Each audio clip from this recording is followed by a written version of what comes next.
Abusuye anano memende on the 11th of July 2026 and yet say a year Dennis Miracle ABOAGYE of NPP EOCO for Afano Ewo Airport na eba ne saying asem ba a year dwade ai twa mu yin hu say NPP for abuchi nkwa kugu EOCO office e demand the release of Dennis Miracle ABOAGYE na ba ye no omo allegate say ye mfa charge bia mo nte ye den na EOCO for ayeden afre no later EOCO for the betu dwa say papa no adwuma say na wodi na say ni ntini ayeden ya che no and say yes papa no ye executive secretary of the interministerial coordinating committee on decentralization on no executive secretary na omususu say sika bi afanensa ase na omuhu ye no say sika no or the public office bokro no na say ibi na EOCO eden charge no say conspiracy to steal and stealing using public office for profit, causing financial loss to the state,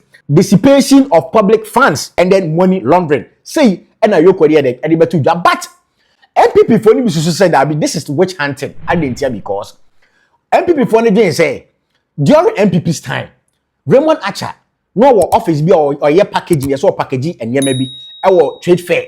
Now, according to Raymond Acha, no, ono and a chokoma trade fair so baby in a juma, abusia, and a trade for the assassin on no building structure. MPP address MPP Kobubu, abusia, video nini. More than 10 structures made up of shops and a printing press were demolished Monday dawn. According to Raymond Archer, a former news editor of the Inquirer newspaper and owner of the printing press, he took the case to court after authorities announced the intention to redevelop the place. Mr. Archer claimed an injunction was issued by the court to stall the demolition exercise, but authorities at the trade fair company carried out the exercise without their consent. He said he legally acquired the property and doesn't expect to be treated in an unfair manner. What has been happening with us and trade fair is that about a year ago, they said that they wanted to redevelop the trade fair. So we said, okay, we're happy that the trade fair gets redeveloped because it came to a point where we even had to bring light here. Things were not the best. Then they told us that, well, in redeveloping the place, we had to leave the trade fair. So I said to them, we're here not by the fact that we just came here and sat here and took your land and stayed on it. We applied for this land. You gave us this land. You supervised the construction of our factory. So even if there's going to be redevelopment, I thought the best thing was, one, to at least include us in the redevelopment, or two, to alert us that, okay, look, we think that we want you to leave, but these are the terms under which we want you to leave. They said they were not interested in anything. They just wanted us to leave so that they can bring their own businesses here. So it was one harassment after the other. So we decided that we were going to go to court. So we went to court and we got an injunction on the trade fair. Last Wednesday, they went to court to remove the injunction. And our lawyer immediately filed an appeal and a stay of execution and served them as at Thursday and Friday. This happened on Wednesday. So they were served on the last one on Friday. Then Sunday night, with all those things pending, they decided to come here and come and destroy the factory completely. At the end of the day, even if they were going by the judgment and they wanted to even ignore the other procedures that were pending against them, there are procedures legally to follow to come and do a thing like this. This is not, excuse my language, tomatoes we are selling here that you can just get up one morning and move them away. We bought this equipment from 4 countries: India, China, UK, and the US. If we want to uninstall these machines, we will have to bring the engineers from the UK and from all these 4 countries back here. So abusia we a video wa Raymond Acha join us for interview Raymond Acha time ani ebubu trade fair. Enti am for being said abi ebia Raymond Acha the MPP for the na fam na ho ya wonti no and also start chiche MPP for because NDC ba yi fiti last year ya chiche wo mu a ya chiche bia ya chiche nchema wontumi ni ade nyina. Enti they think say ebia witch hunting ya. Enti Raymond Acha no omo there Raymond Acha said time will change. They will also come to power. No so power they are Raymond Acha. Today, tomorrow, the other side may be wearing the shoe. Mr. Speaker, the director of communications of our party, Miracles ABOAGYE, was arrested and detained by EOCO at the airport. Mr. Speaker, he has been in custody for over 3 days. We are not against accountability. We are against the Rambo style. Mr. Speaker, our colleagues should not be up in arms. It can be them tomorrow. Mr. Speaker, what is happening to Miracle ABOAGYE is not good for our democracy. The Attorney General should come to this house and brief us of the situation. The EOCO will arrest people if the person was in the country, has traveled, he's coming, then in a Rambo style, he's arrested. Mr. Speaker, at the airport, detained for over 3 days. Mr. Speaker, and now they are demanding properties worth 55 million cedis before he's granted bail. Let's be careful, my dear political colleagues. Let's be careful, Ghanaian political leaders. It can be somebody today. There is an election ahead. You can never tell. Don't let us encourage some of these excesses. And when we talk about it, don't look at it with a partisan lens.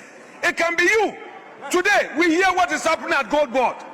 There are all manner of allegations at Gold Board. We know all manner of allegations in various state institutions.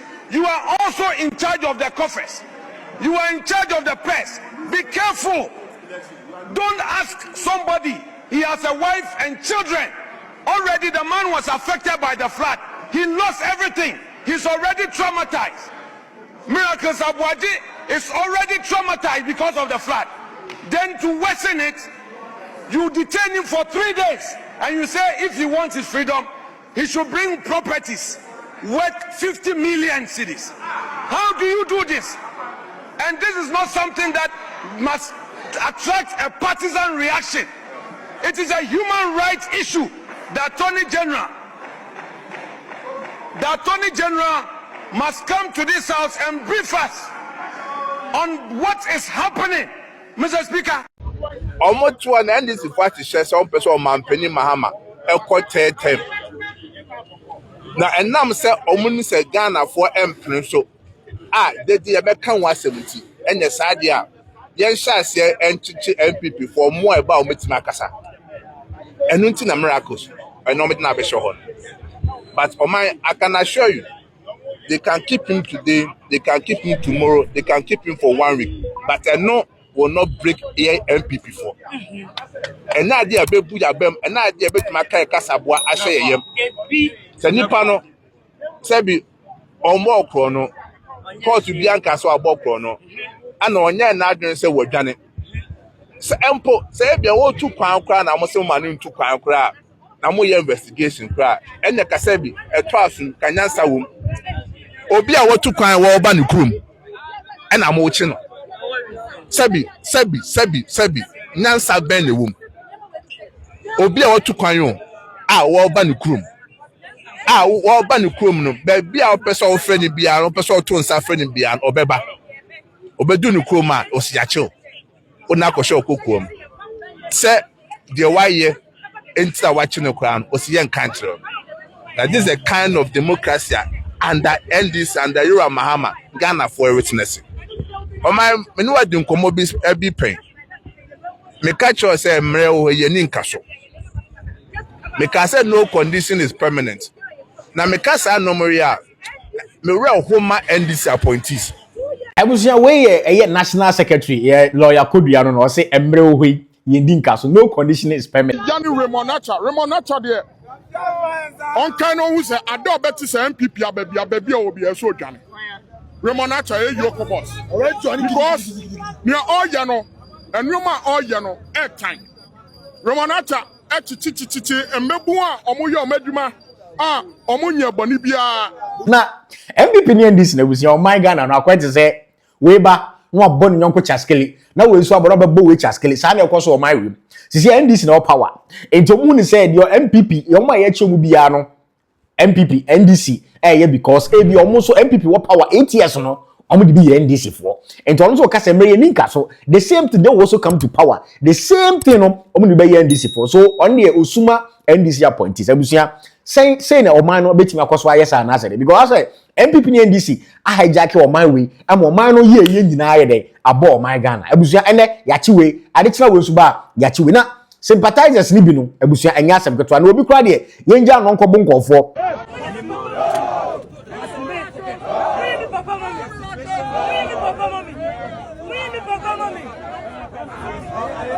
na koka enso de nsem ye de atudwa oh memory de anwumre ena omuche Dennis de ne ba ha ena ko ni fie ko ni fie akukọ baabi ko na nze nsuo na etoye no afa ne no manyina nti no ma okan no in fact ye bae nti ya yekoto aduane ne nsuo bre no ye de bae ya say order from above from presidency si me mfama na mbuza say na Sunday and a guy is you 24 hours.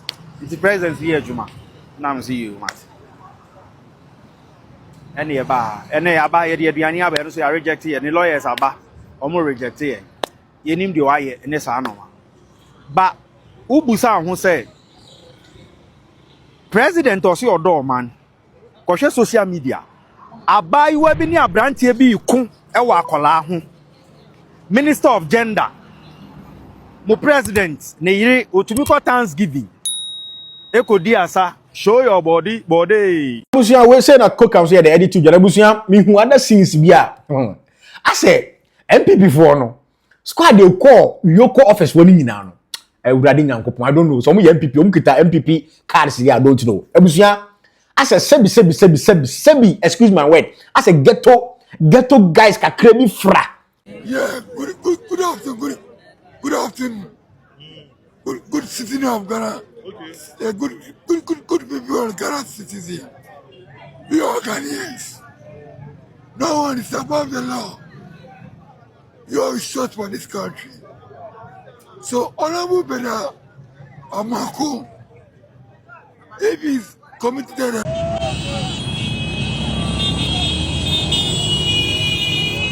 You know why people gather for here? I know. You know, what be the reason? The reason say if the people give they get that they want. They won't get that. We do once. Na busia akwa bi kura de ase MPP supporter ba ko minim so akwahye ne sio nyame nko ase ne se no so akwahye ne sio na o kasa gidi na ne sakobo ne se ebu ase hwe de wi o sa ka ne se de ye hyemu o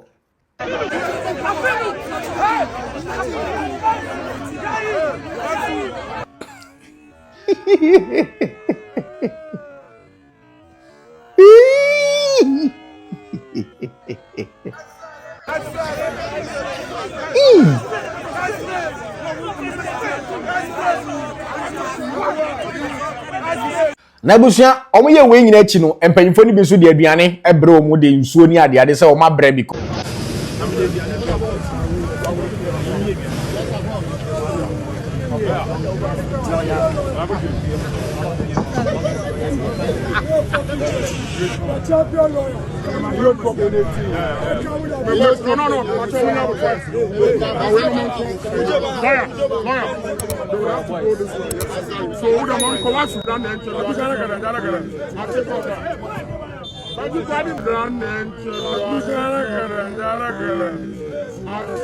abusia we ye chi na nsamtwerefo bi sa no supported bebrebe o mu di MPP echi a o ma bebo tinku e wo EOCO office o mu nyina ye MPP fo ana o mu nyina ye MPP supporters ana na abusia ebi mu declare se ebi mu bio ma no ka se da bi o mu de o mu nim ho hwe o mu te ho ene ye frɛ o mu se o mu mra na ye be mo musika no mra me ye protest ya chi Dennis Miracle ABOAGYE I didn't know okay. Mo fear na be from say demonstrations in na mbra na. Me okada people for no. I'm not be from. Yeah. Bana ma ban mu ye wi a ye wo sika de be ma mo ana se. Omo to fu e ma e na mo wi so no omo so me che coins kakra. Coins no sa kan de. Gi se du fiat na me sa kan coins. And then me sa kan coins na be kuna be dio. We omo so be ma 1515. 1.5.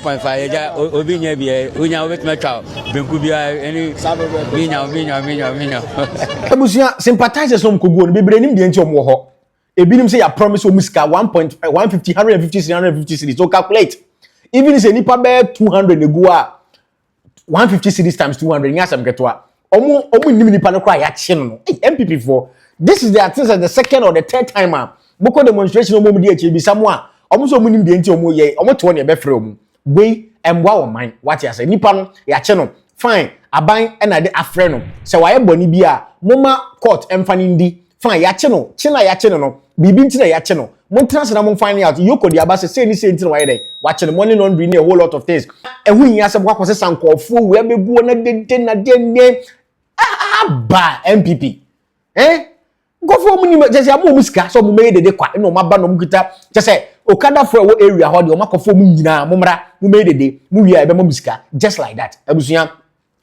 and na suppose you message so when you content you be subscribe comment na wa like say na odwen fa Dennis Miracle Aboagye edi hu ni di no kura ne bone eden Dennis Miracle Aboagye say na because enye na nka minim so no kura no ye CEO of bibi what you say abusuya ayasem EOCO say o mama ne bill which is 50 million Ghana cedis o mama ne bill of 50 million Ghana cedis EOCO so dey betu just say the counterpart your friend Godfred Gerard Appiah Gerard Appiah dey so free ni pay voluntary as started returning part of the sika no mu wi na allege so mu wi which is 55 million Ghana cedis no or the kakra ye dey eba enti wey na what say ya che Dennis Miracle Aboagye na ye say ntini ya dey ya che no ebi mo gye say bia eye witch hunting in this year dey eye because they so say Remonacha no omko bu ni dagu e wo trade fair emre bia dey atwam enu ntini bia wo yesa no ebi mo so say bia ma yewura Dramani Mahaba person ko third term enti no so wo cheche eyo mo ano odin e wo MPP mu say dey yewura kodua edu dwa no say na ebi mo so ye dey che say na wo de wadwen kire dey say na wo so wadwen ye dey e kire for adwen kire et comment section na say na ye mbobo ho abusuya I na consider subscribe na be part of the family until we meet again abusuya makramo